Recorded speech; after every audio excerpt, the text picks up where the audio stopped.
Times news channel देखे आप सभी दर्शकों का बहुत बहुत स्वागत है। मैं हूं रमनदीप कौर। इस वक्त की बड़ी खबर आ रही है प्रयागराज से। क्या है पूरा मामला, देखने के लिए बने रहिए हमारे साथ। उमेश पाल हत्याकांड से जुड़ी बड़ी खबर, जहां उमेश पाल हत्याकांड में बाहुबली पूर्व सांसद अतीक अहमद व अतीक अहमद की पत्नी व बेटे समेत पूरे परिवार को नामजद किया गया था। तो शाइस्ता परवीन की अग्रिम जमानत को लेकर शाइस्ता परवीन ने याचिका दाखिल की थी, जिस पर आज शाइस्ता परवीन की अग्रिम जमानत पर सुनवाई टली है। 6 अप्रैल को शाइस्ता परवीन की अग्रिम जमानत याचिका पर होगी सुनवाई।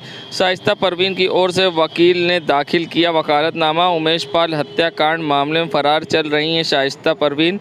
पुलिस ने शाइस्ता परवीन पर घोषित किया है 25,000 का इनाम, जिसके बाद से शाइस्ता परवीन लगातार फरार चल रही हैं और उन्होंने अग्रिम जमानत याचिका दाखिल की है। अब ऐसे में सुनवाई इस पूरे मामले पर 6 अप्रैल को होनी है। और बता दें, उमेश पाल हत्याकांड में लगातार पुलिस की कार्रवाई जारी है और लगातार पुलिस शूटरों की तलाश में जगह जगह दबिश भी दे रही है।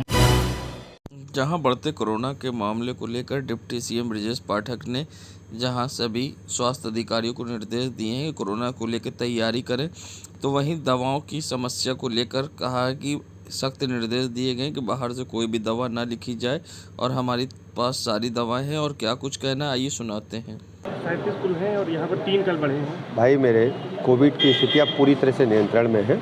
उत्तर प्रदेश में मरीज जो मिले हैं अन्य प्रदेशों की तुलना में काफ़ी कम है, लेकिन मरीजों की स्थिति यह है कि अस्पताल कोई भी मरीज नहीं गया है। केवल सर्दी जुकाम थोड़ा सा है। 3 दिन में कोविड ठीक हो रहा है। बिल्कुल घबराने की ज़रूरत नहीं है, लेकिन अन्य प्रदेशों में और अन्य राष्ट्रों में देखते हुए हमने पूरे प्रदेश में सभी मुख्य चिकित्सा अधिकारियों को निर्देश जारी किए हैं कि अपने जो उपकरण हैं उनको चुस्त दुरुस्त करें और अस्पतालों में जैसे ही कोई कोविड के मरीज की सूचना मिलती है तो उसको घर पर ही इलाज करें और यदि लगता है कि भर्ती करने लायक है तो भर्ती करके उसे चिकित्सीय सहायता दें। अच्छा, सभी बिंदुवार एक एक बिंदु की समीक्षा की है और मुझे बताने में प्रसन्नता है कि कई विभागों ने अच्छा प्रदर्शन किया है। नंबर 1 पर हम लाए और स्वास्थ्य विभाग जो कि पुलिस महकमा और स्वास्थ्य दोनों राउंड द क्लॉक काम करते हैं और लगातार सुधार होता रहता है। कुछ हमने परिवर्तन किए हैं और बेहतर स्वास्थ्य सेवाएं देने के लिए। दवाएं बाहर से लिखने को लेकर बिल्कुल मना करा दिया। एक भी दवाई टिकिया भी बाजार से नहीं लिखी जाएगी।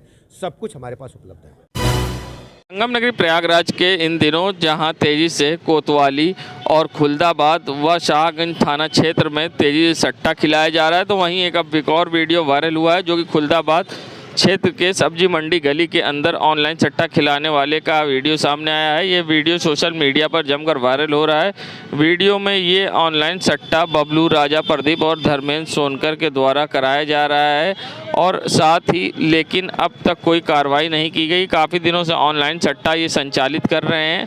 लाखों रुपए का यहाँ पर सट्टा चलता है और पुलिस इसको बंद नहीं करा पा रही है और नव युवक पीढ़ियाँ खराब हो रही हैं। सबसे बड़ी बात है कि इनका सट्टा किस तरह से चल रहा है और इनको कौन संरक्षण दे रहा है और इस पर पुलिस कार्रवाई अब तक क्यों नहीं कर रही है, ये एक अपने आप में बड़ा सवाल है। वहीं अब खुलदाबाद थाना क्षेत्र का सट्टे का वीडियो वायरल हुआ है। इससे पहले भी कोतवाली क्षेत्र में चल रहा तेजी से सट्टा। अगर आप सोचते हैं कि एलोपैथ के इलाज में निजी अस्पतालों में ही खाली लूट मची है, तो आप गलत सोचते हैं, क्योंकि निजी चिकित्सालय यूं ही बदनाम है। असली लूट तो होम्योपैथ के इलाज में हो रही है। दरअसल ये बात हम यूं नहीं कह रहे हैं, बल्कि प्रयागराज के होम्योपैथ डॉक्टर के पास अपनी गाड़ी कमाई 2 से 2.5 लाख रुपए गंवा चुके एक मरीज के अनुसार उसने अपने कान के इलाज के लिए करीब 2.5 लाख रुपए अब तक डॉक्टर को दे दिया है। उसके बावजूद उसका आज तक इलाज सही से नहीं हुआ। उसकी समस्या वैसे ही की वैसे बनी है। ऐसे में मरीज का क्या कुछ कहना है, किस तरह से उससे पैसे लिए गए और आज तक उसका इलाज सही से नहीं किया गया और क्या कुछ कहना है, आइए सुनाते हैं आपको। मेरे लेफ्ट साइड वाले ईयर में प्रॉब्लम है, तो इसकी मैं एलोपैथिक की दवा कर रहा था। तो एलोपैथिक की जब मैं दवा कर रहा था तो उन्होंने पूरा रिपोर्ट वगैरह पूरी जांच वगैरह करी, तो उन्होंने बताया कान के अंदर पर्दे में छेद है, तो उन्होंने ऑपरेशन के लिए बोल दिया। तो उन्होंने कहा ऑपरेट इसका लास्ट विकल्प और कुछ हो नहीं पाएगा। तब मैंने ये बिग बाजार के पीछे शुभम होम्यो क्लिनिक डॉक्टर बीबी मिश्रा का विज्ञापन देखा अखबार में। तब मैं उनके पास गया, उनको मैंने अपनी पूरी रिपोर्ट दिखाई, सब कुछ बताया। तो उन्होंने कहा रिपोर्ट का कोई मतलब नहीं है। उन्होंने सब कुछ देखा और सब कुछ देखने के बाद उन्होंने हमसे 2 साल का टाइम मांगा कि 2 साल में पूर्ण रूप से गारंटी ठीक कर देंगे। उन्होंने हमसे कहा कि 100% श्योरिटी और गारंटी के साथ वो हमको 2 साल में ठीक कर देंगे। पर हर बार हर विजिट पे उन्होंने मुझसे जो परहेज कहा मैंने वो परहेज किया, उन्होंने जितनी दवा दी मैंने टाइमली दवा खाई। हर बार हर विजिट पे 4 से 5 हज़ार रुपये अप्रॉक्स उनका फीस आती थी, मतलब 4-5 हज़ार रुपये दवा फीस मिला करके वो मुझसे लिया करते थे। अप्रॉक्स मैंने 2 साल में लाखों रुपए के ऊपर अपनी दवा पे खर्चा कर दिया, पर उसके बाद भी जो मेरी स्थिति पहले थी वही स्थिति मेरी आज भी है। मुझे कोई आराम नहीं मिला उनकी दवाओं से। उत्कर्ष कुशवाहा है। संगम नगरी प्रयागराज, जहां कोरोना के नए वेरिएंट ने फिर से एक बार दस्तक दी है, जहां H1, H2, 3 जैसे वायरस ने दस्तक दी है, तो साथ ही कोरोना के मामलों को देखते हुए अब जहां स्वास्थ्य मंत्री डिप्टी सीएम ब्रजेश पाठक ने निर्देश दिया है, तो ऐसे में पूरी तैयारी कर ली गई है। SRN में भी जहां एक वार्ड बना दिया गया है कोरोना के लेके, और साथ ही 25 बेडों का ये वार्ड है, और किस तरह से तैयारियां की गई हैं और कोविड पेशेंट को देखते हुए यहाँ पर पूरी व्यवस्थाएं की गई हैं। और साथ ही ऐसे में SRN हॉस्पिटल के प्रिंसिपल SP सिंह का कहना है कि कोरोना को देखते हुए जिस तरह से निर्देश दिए गए थे उनकी तरफ से तैयारी पूरी कर ली गई है और पूरी व्यवस्थाएं हैं।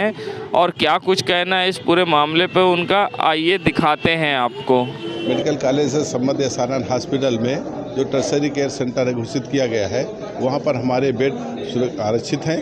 अभी एक वार्ड शुरुआत में, एक वार्ड 23 बेड का आरक्षित, सारे उपकरण यहाँ पर। हमने ड्यूटी रोस्टर भी लगा दिया है, अगर कोई मरीज आएंगे तो भर्ती कर लेंगे। इसके अलावा हमारा 702 बेड, पूरे सभी बेड में ऑक्सीजन और सारे उपकरण पहले से है। जैसे आवश्यकता पड़ेगी हम उसी तरह से वहाँ पे वार्ड खोलते जाएंगे, वार्ड के बेड की संख्या बढ़ाते जाएंगे। और हम मैन पावर भी हमारे पास सफिशिएंट है, आवश्यकता पड़ने पर रोटेशन से हम ड्यूटी भी लगा देंगे। Doctor SP Singh, principal medical college Prayagraj. UP board में 12वीं की इतिहास की पाठ्य पुस्तक से मुगल इतिहास के चैप्टर को हटाए जाने पर डिप्टी सीएम का बड़ा बयान। कहा, हमारी संस्कृति हमारी विरासत है, हम अपनी नई पीढ़ी को संस्कृति विरासत से परिचित कराना चाहते हैं। पुराने काल में हमारी संस्कृति से लोगों को वंचित किया जा रहा था, हम अपनी असली संस्कृति को लोगों तक पहुंचाना चाहते हैं।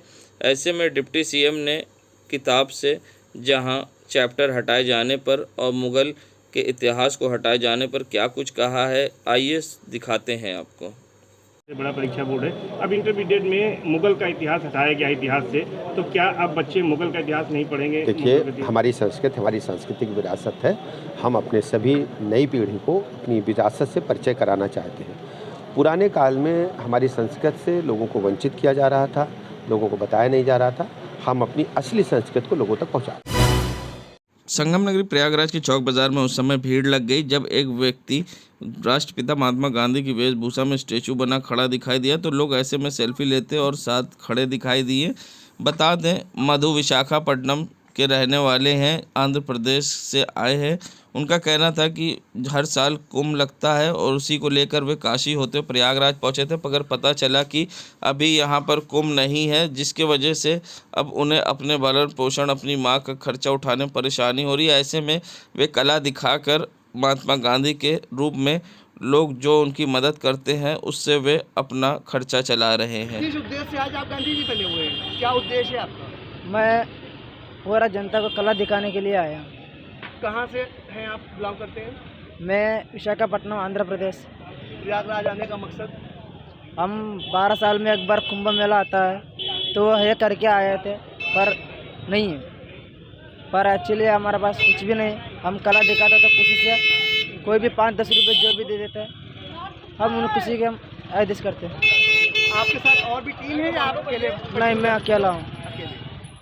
कितने दिन प्रयागराज में रुकने का इरादा है? मैं एक्चुअली अभी तो 2-4-8 दिन के लिए। गांधी जी का ही वेशभूषण धारण करते हैं या किसी अन्य लोगों का भी? नहीं, सिर्फ गांधी जी का। क्या नाम है आपका? मधु। संगम नगरी प्रयागराज के नज़ारा है करैली की सड़कों का, जहां नगर निगम के चुनाव के ऐलान होते ही अब पोस्टर से सड़क की सार्वजनिक स्थान पाट दिए गए हैं। जिम्मेदारों की लापरवाही कहे या अनदेखी, जिनके कारण सार्वजनिक स्थान पर ये पोस्टर लगा दिए गए हैं। ना ही कोई इनको रोकने वाला है, ना ही टोकने वाला है। जिम्मेदारों की लापरवाही कहें या अनदेखी, जिसके कारण नियम कानून की खुलेआम धज्जियाँ उड़ाई जा रही है और चुनाव के नियमों का उल्लंघन किया जा रहा है और सड़कों पर, सार्वजनिक खंभों पर और दीवारों पर पोस्टर लगाए जा रहे हैं। अब देखना होगा कि इन पर किस तरह से कार्रवाई होती है या फिर इस तरह से ही इससे जगह जगह पोस्टर चिपकाए जाते हैं और लगाए जाते हैं। बता दें करैली के ये जहां पर पहलवान चौराहे और साथ ही रिद्धि सिद्धि और एक्सिस बैंक चौराहे के पास का नज़ारा है, जहां पर ये पोस्टर लगाए गए हैं। अब देखना है इन पर नगर निगम किस तरह की करती है कार्रवाई या लगे रहते हैं पोस्टर। संगम नगरी प्रयागराज के नैनी के नए यमुना ब्रिज पर उस समय हड़कंप मच गया जब एक चलती कार में आग लग गई। वहीं आग ने धीमे धीमे विकराल रूप धारण कर लिया। वहीं कार चालक ने किसी तरह से कार से कूदकर अपनी जान बचाई।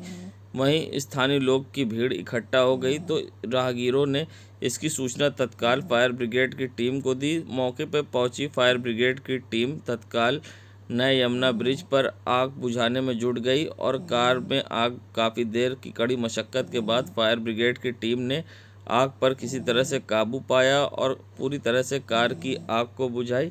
इसमें किसी तरह की जनहानि नहीं हुई और हाँ, कार पूरी तरह से जलकर खाक ज़रूर हो गई और मौके पहुंची फायर ब्रिगेड की टीम ने कड़ी मशक्क़त के बाद आग पर पाया काबू। बताते चले चलती कार में आग लग जाने से मचा हड़कंप, स्थानीय लोगों की भीड़ हुई इकट्ठा।